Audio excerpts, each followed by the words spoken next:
जी हाँ, इसी नारे के साथ बीजेपी और जेडीयू ने बिहार विधानसभा चुनाव का बिगुल बजा दिया है।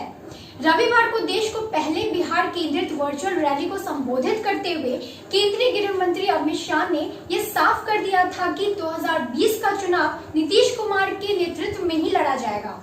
तो चलिए देखते हैं इस पे बनी एक खास रिपोर्ट। 2015 में हुए बिहार विधानसभा चुनाव में नीतीश कुमार ने आरजेडी और कांग्रेस के साथ गठबंधन कर बिहार में बाहर है नीतीश कुमार है का नारा देकर सरकार बनाई थी। लेकिन जुलाई 2017 में फिर से लालू परिवार पर भ्रष्टाचार के आरोप लगने पर नीतीश कुमार ने बीजेपी के साथ मिलकर सरकार बना ली थी। इसके बाद जेडीयू ने 2020 विधानसभा चुनाव के लिए नारा बदल दिया। इस बार जेडीयू का नारा है, क्यों करे विचार, ठीक है तो है नीतीश कुमार। रविवार को हुए वर्चुअल रैली में अमित शाह ने कहा है कि जो लोग नीतीश कुमार और सुशील मोदी की सरकार पर सवाल उठा रहे हैं, उनसे मैं कहना चाहता हूं कि आपके समय में बिहार की विकास दर 3.9% थी। एनडीए सरकार में यह 11% से ज्यादा है। हम लालटेन युग से एलईडी युग तक आए हैं, लूट एंड ऑर्डर युग से लॉ एंड ऑर्डर युग तक आए हैं, लाठी राज से कानून राज तक पहुँचे हैं, जंगल राज से जनता राज तक आए हैं, बाहुबल से विकास बल तक पहुँचे हैं। लालू जी की पार्टी को मैं कहना चाहता हूँ कि जिस तरह से हमने विकास किया है, अगर आपके पास कोई आंकड़ा हो तो जरूर बताइएगा। जब तक कोरोना से युद्ध चल रहा है, सेवा ही हमारा संगठन है। अमित शाह ने कहा है कि बिहार में चुनाव है, मुझे भरोसा है कि नीतीश कुमार के नेतृत्व में एनडीए की 2/3 बहुमत वाली सरकार बनेगी। यानी अमित शाह ने यह स्पष्ट कर दिया है कि बिहार में अगले विधानसभा चुनाव में एनडीए नीतीश कुमार के नेतृत्व में ही लड़ेगी। अब लगभग यह स्पष्ट हो गया है कि बिहार में विधानसभा चुनाव अक्टूबर या नवंबर में ही होंगे। इसे देखते हुए जेडीयू और बिहार के मुखिया नीतीश कुमार कोरोना संक्रमण काल में जहां कोरोना से निपटने के लिए रोज बैठक कर रहे हैं, चुनावी तैयारी को लेकर भी वीडियो कॉन्फ्रेंसिंग के माध्यम से रोजाना 5 जिलों के जेडीयू कार्यकर्ता, जिला अध्यक्ष, नेता, विधायक, प्रवक्ता और आम जनता से रूबरू हो रहे हैं। इसके साथ ही प्रवासी मजदूरों के लिए रोजगार की व्यवस्था करने पर भी नीतीश कुमार रोजाना अपने मंत्रियों और अधिकारियों के साथ मंथन कर रहे हैं।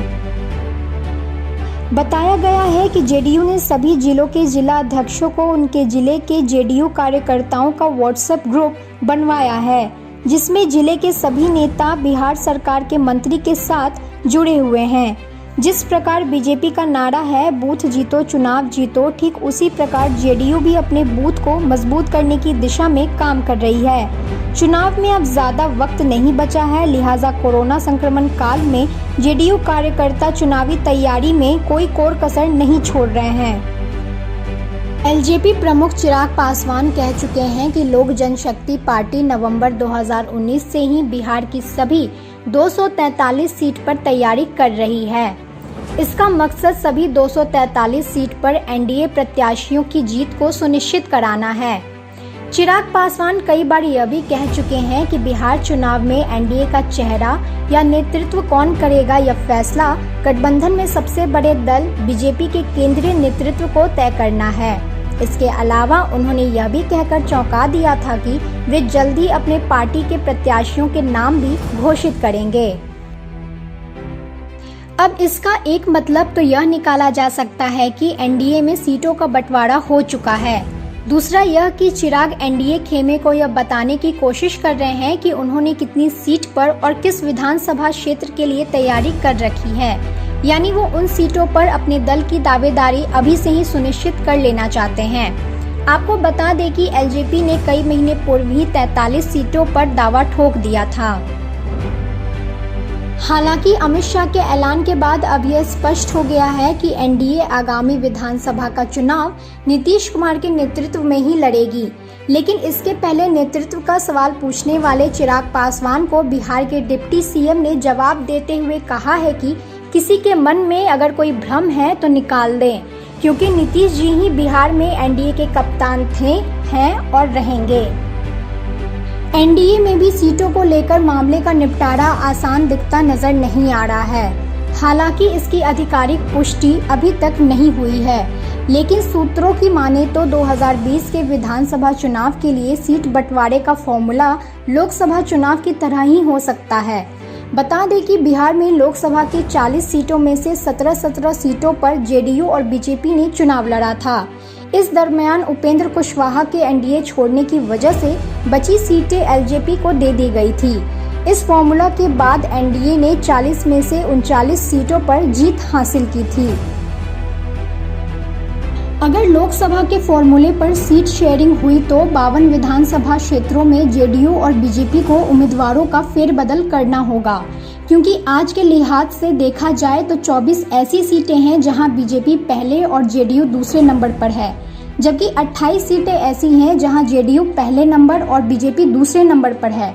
इस लिहाज से देखें तो बीजेपी और जेडीयू 105 सीटों पर चुनाव लड़ सकती हैं और बची हुई सीटें एलजेपी के खाते में जा सकती है। लेकिन अगर चुनावी साल में कोई और पार्टी एनडीए से जुड़ती है तो उसे एलजेपी के खाते से ही टिकट दिया जाएगा। तो अब सवाल ये उठता है कि क्या एलजेपी अपने दावेदारी वाली सीटों पर किसी और दल के नेता को टिकट देना मंजूर करेगी या फिर इसमें भी कोई फेरबदल होगा। वैसे चुनाव को लेकर सारी पार्टियां अपनी अपनी रणनीति बनाने में जुट गई है। बस अब देखना ये है कि जनता किसके सर पर ताजपोशी करेगी। अभी के लिए बस इतना ही। देश और दुनिया की बाकी खबरों के लिए जुड़े रहिए हमारे साथ।